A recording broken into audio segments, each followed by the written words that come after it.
Assalamualaikum warahmatullahi wabarakatuh.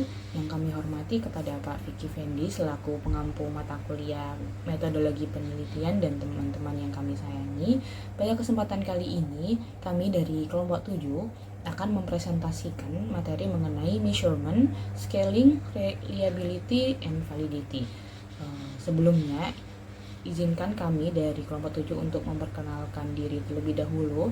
Saya Faiza Mahdia Fiddin, NPM akhir 193. Lalu rekan saya ada Alexandra Soraya dengan NPM akhir 164.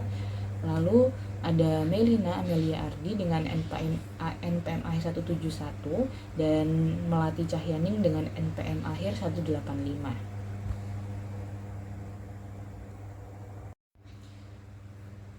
Pada bab sebelumnya kita telah menjelaskan bahwa pengukuran adalah pemberian angka atau simbol lain pada karakteristik atau atribut objek menurut seperangkat aturan yang telah ditentukan sebelumnya. Nah, setelah kita mempelajari cara mendefinisikan atau mengoperasionalkan suatu konsep atau variabel secara operasional, kita perlu memberikan angka atau simbol pada konsep atau variabel tersebut dengan cara tertentu. Perlu dicatat bahwa aturan pemberian angka pada karakteristik objek itu harus distandarisasi dan diterapkan secara konsisten. Angka itu memungkinkan kita melakukan analisis statistik terhadap data yang dihasilkan dalam penelitian deduktif, menguji hipotesis yang telah kita kembangkan. Lebih dari itu, angka memudahkan kita untuk mengkomunikasikan hasil penelitian kita. Selanjutnya pembahasan mengenai 4 jenis skala. Pengukuran berarti mengumpulkan data dalam bentuk angka. Untuk dapat memberikan angka pada atribut suatu objek, kita memerlukan skala.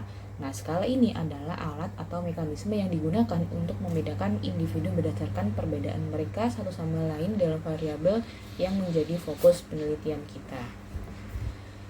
Terdapat 4 jenis skala, tergantung pada jenis skala, yaitu ada nominal, ordinal, interval, dan rasio. Tingkat kecanggihan penyempurnaan skala itu meningkat secara progresif seiring kita beralih dari skala nominal ke skala rasio. Pembahasan pertama mengenai skala nominal. Skala nominal itu memungkinkan peneliti untuk mengelompokkan subjek ke dalam kategori kelompok tertentu. Misalnya terkait variabel jenis kelamin, responden itu dapat dikelompokkan menjadi 2 kategori, laki-laki dan perempuan. Kedua kelompok ini diberi kode angka 1 dan 2, jadi berfungsi sebagai label kategori sederhana dan praktis tanpa nilai intrinsik. Selain itu, untuk mengelompokkan responden ke dalam satu dari 2 kategori yang tidak tumpang tindih. Untuk selanjutnya yaitu mengenai skala ordinal. Jadi skala ordinal tidak hanya mengkategorikan variabel sedemikian rupa untuk menunjukkan perbedaan di antara berbagai kategori, tetapi juga mengurutkan kategori-kategori tersebut dengan cara yang bermakna. Untuk variabel apapun yang kategorinya harus diurutkan berdasarkan preferensi tertentu. Misalnya preferensi harus diurutkan. Misalnya dari yang terbaik hingga terburuk, pertama hingga terakhir. Jadi diberi nomor 1, 2, dan seterusnya. Misalnya responden mungkin diminta untuk menunjukkan preferensi mereka dengan mengurutkan tingkat kepentingannya yang mereka berikan pada 5 karakteristik berbeda dalam pekerjaan yang mungkin menarik untuk diteliti oleh peneliti. Selanjutnya yang ketiga ada skala interval. Jarak yang secara numerik pada skala tersebut mempresentasikan nilai yang sama pada karakteristik yang diukur. Skala nominal itu hanya memungkinkan kita untuk membedakan kelompok secara kualitatif dan mengkategorikannya ke dalam kelompok yang saling eksklusif dan lengkap secara kolektif. Dan untuk skala interval itu memungkinkan kita untuk membandingkan perbedaan antar objek. Perbedaan antara 2 nilai pada skala tersebut identik dengan perbedaan antara 2 nilai lain yang berdekatan pada skala tersebut.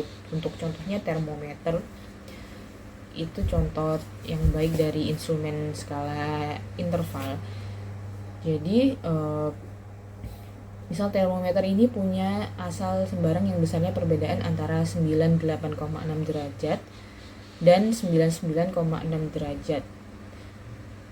Itu sama besarnya dengan perbedaan antara 104 dan 105 derajat. Perlu dicatat bahwa seseorang itu mungkin tidak terlalu khawatir jika suhunya dari 98,6 ke 99,6, tetapi kemungkinan besar itu akan khawatir ketika suhunya naik ke 104 atau 105 derajat.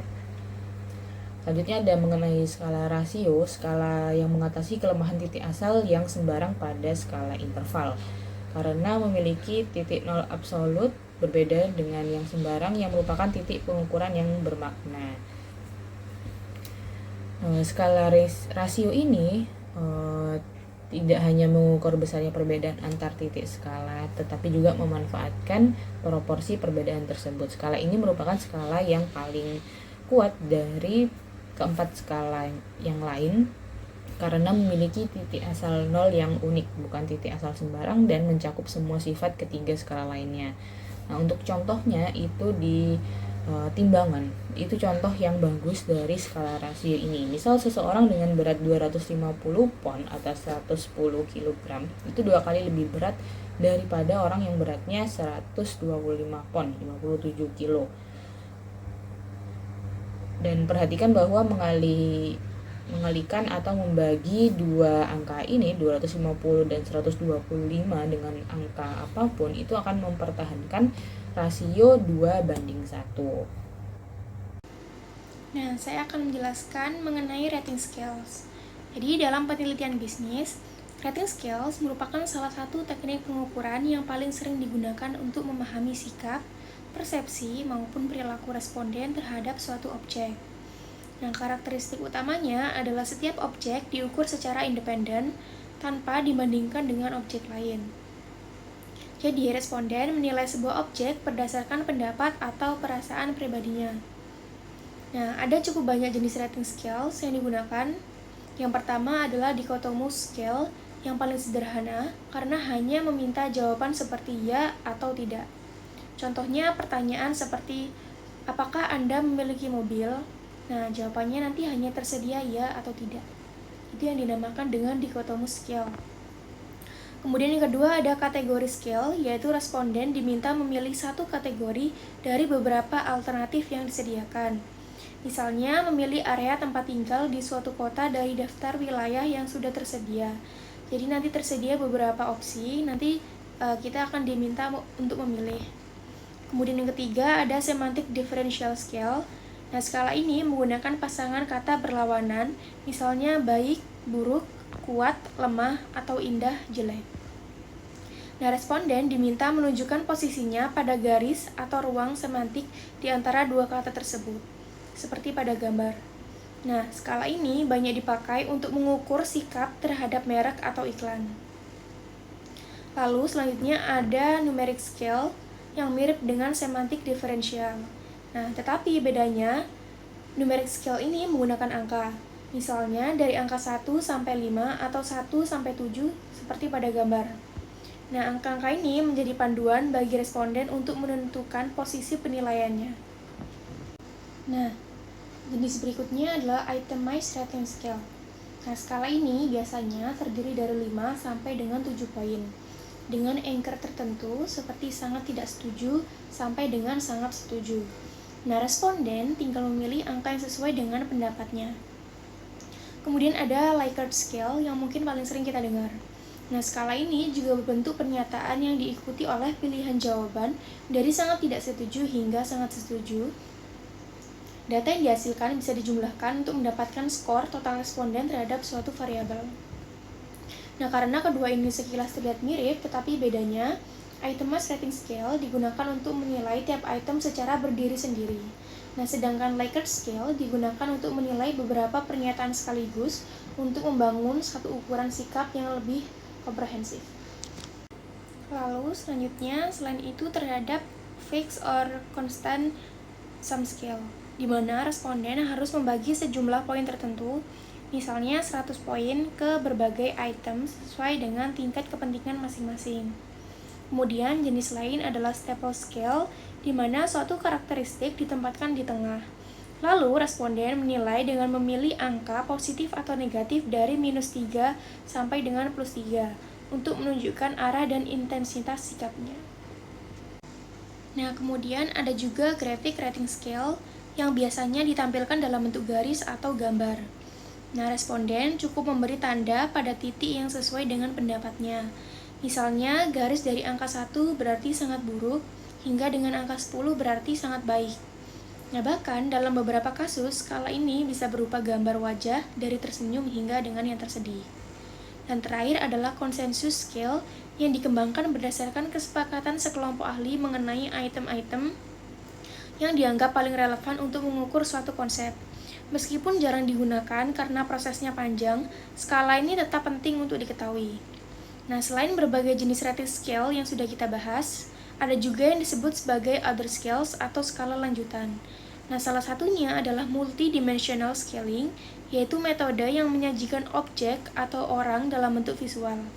Sehingga kita bisa melihat hubungan antar dimensi dalam suatu konstruksi secara lebih jelas. Nah, teknik ini sering digabung dengan conjoining analysis yang membantu memahami bagaimana responden menilai kombinasi berbagai atribut sekaligus. Meskipun metode-metode ini menawarkan gambaran yang lebih kompleks dan mendalam, pada praktiknya dalam riset bisnis sehari-hari, peneliti lebih sering menggunakan skala yang sederhana seperti Likert scale atau numerical scale. Hal ini karena keduanya lebih mudah diterapkan, lebih efisien, dan tetap mampu memberikan data yang valid untuk mengukur sikap maupun perilaku responden.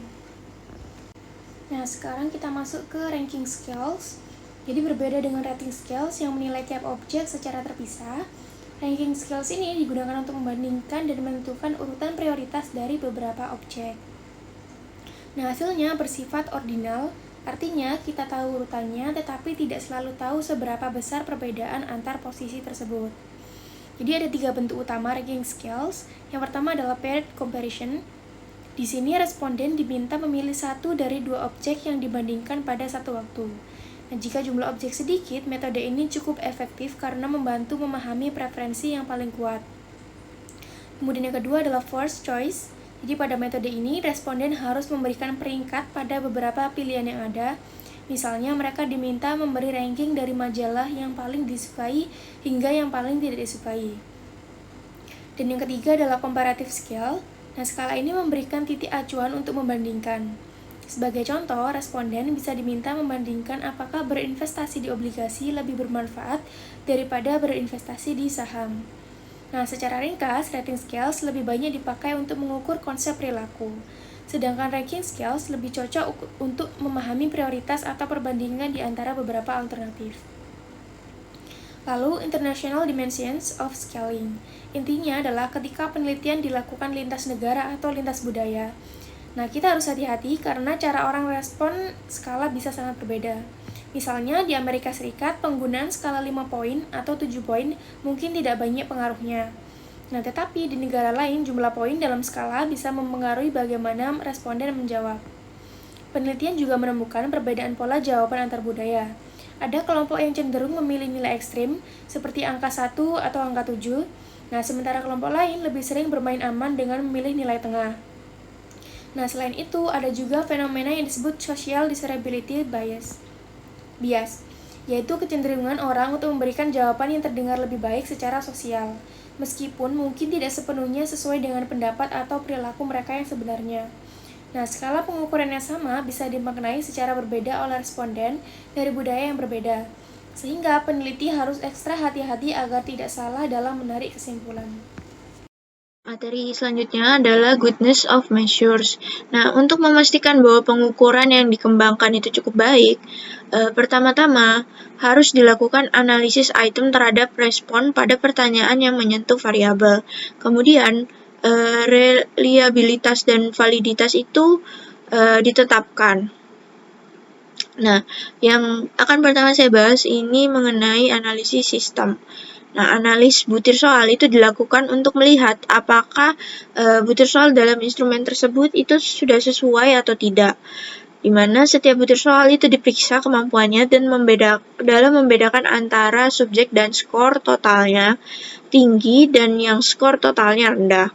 Nah, dalam analisis butir soal, rata-rata kelompok dengan skor tinggi dan kelompok dengan skor rendah itu diuji untuk mendeteksi perbedaan yang signifikan melalui t-value. Nah, item dengan nilai t-value yang dengan nilai tinggi t-value-nya atau uji yang mampu mengidentifikasi item-item yang paling diskriminatif dalam instrumen itu kemudian dimasukkan ke dalam instrumen. Sementara uji reliabilitas instrumen itu dilakukan dan validitas alat ukur itu ditetapkan. Nah, keandalan atau validitas itu adalah pengujian seberapa konsisten suatu alat ukur itu mengukur konsep apapun yang diukurnya.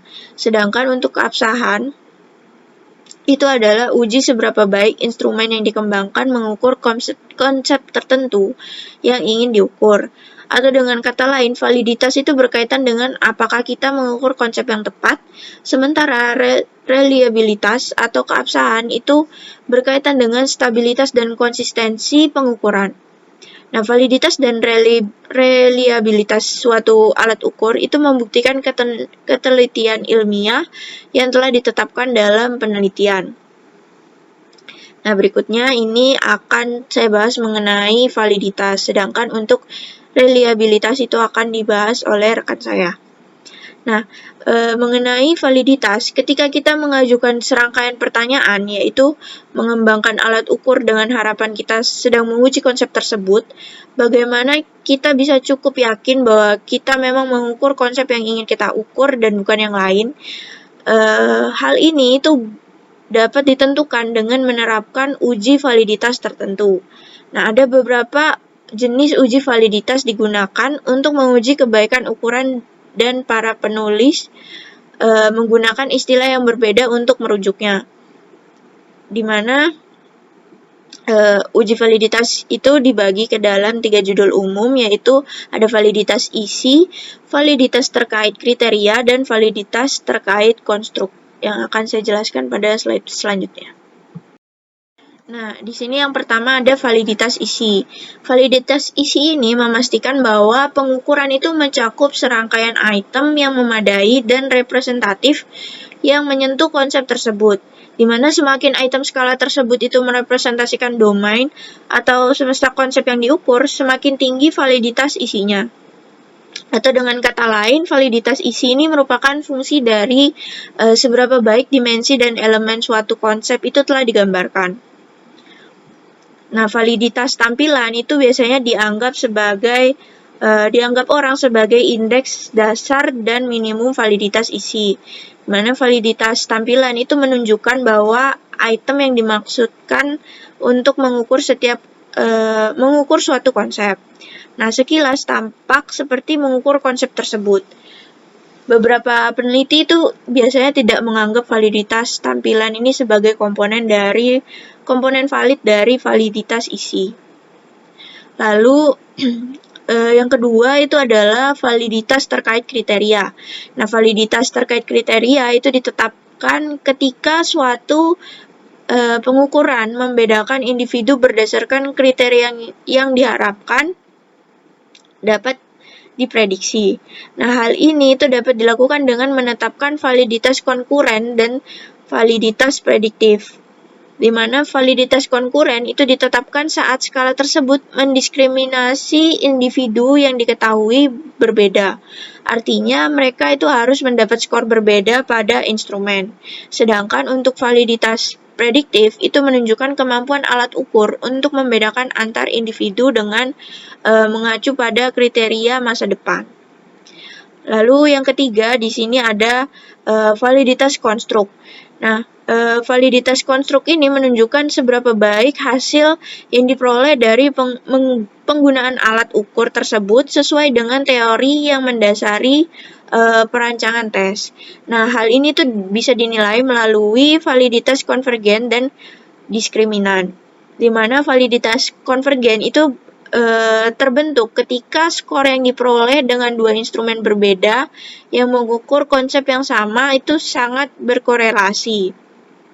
Sedangkan untuk validitas diskriminan itu ditetapkan ketika berdasarkan teori dua variabel diprediksi tidak berkorelasi dan skor yang diperoleh dengan mengukurnya memang terbukti demikian secara empiris.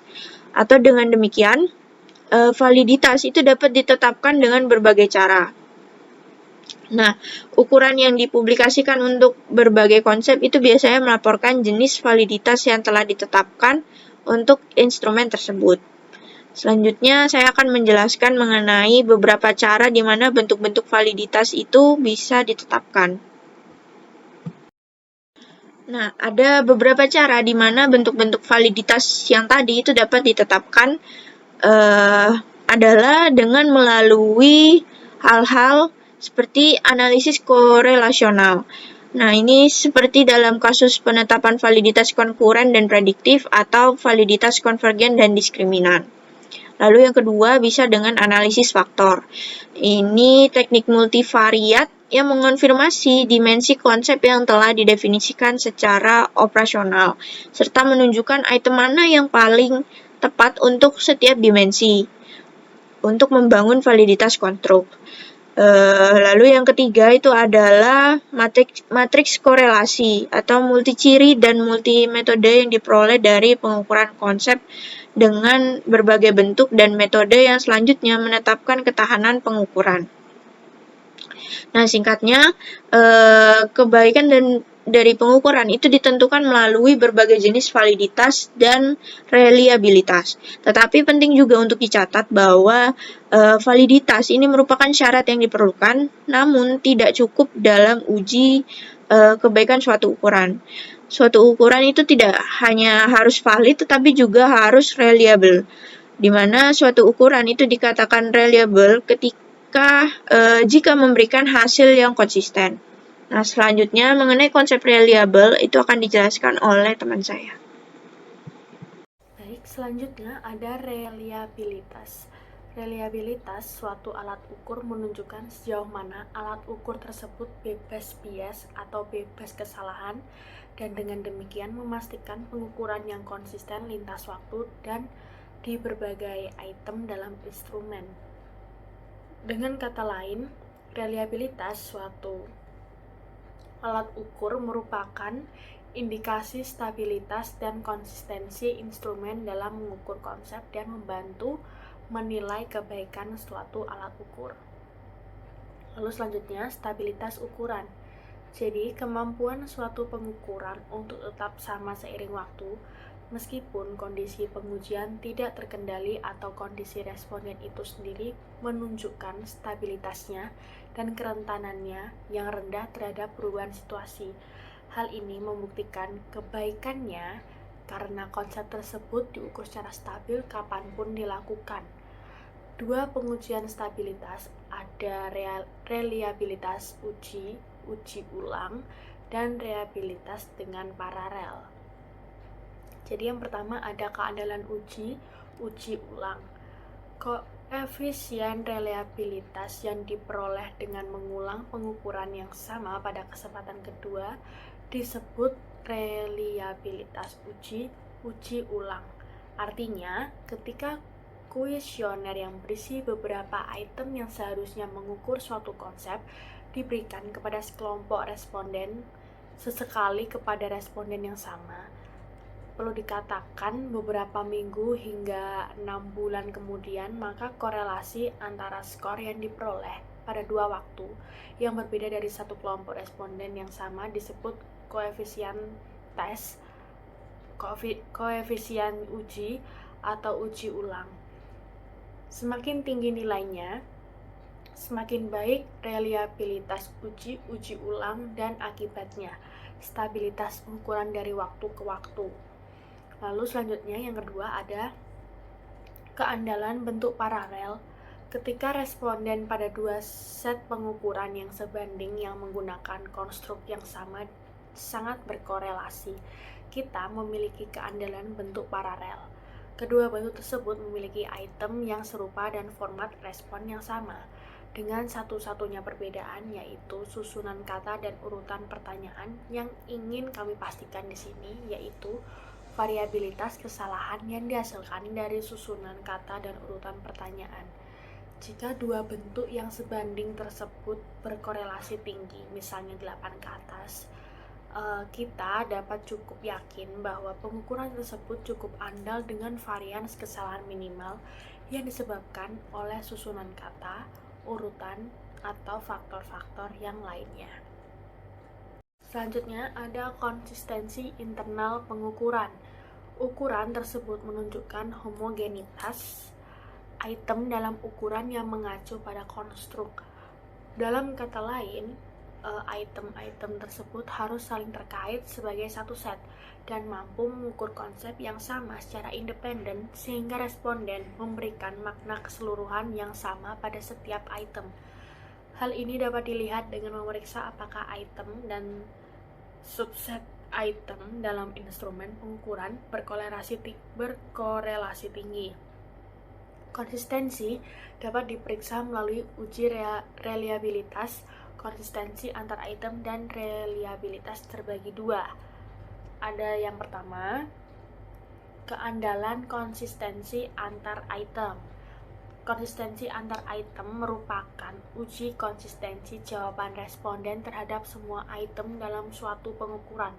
Sejauh item-item tersebut merupakan pengukuran independen dari konsep yang sama, item-item tersebut akan berkorelasi satu sama lain. Uji reliabilitas konsistensi antar item yang paling populer merupakan koefisien alpha Cronpach, yaitu Cronpach 1946 yang digunakan untuk item berskala multipoint, dan rumus Richardson dan Richardson 1937 yang digunakan untuk item dikotomi. Semakin tinggi koefisiennya, semakin baik instrumen pengukurannya. Lalu yang kedua ada keandalan terbagi atau maksudnya keandalan terbagi setengah.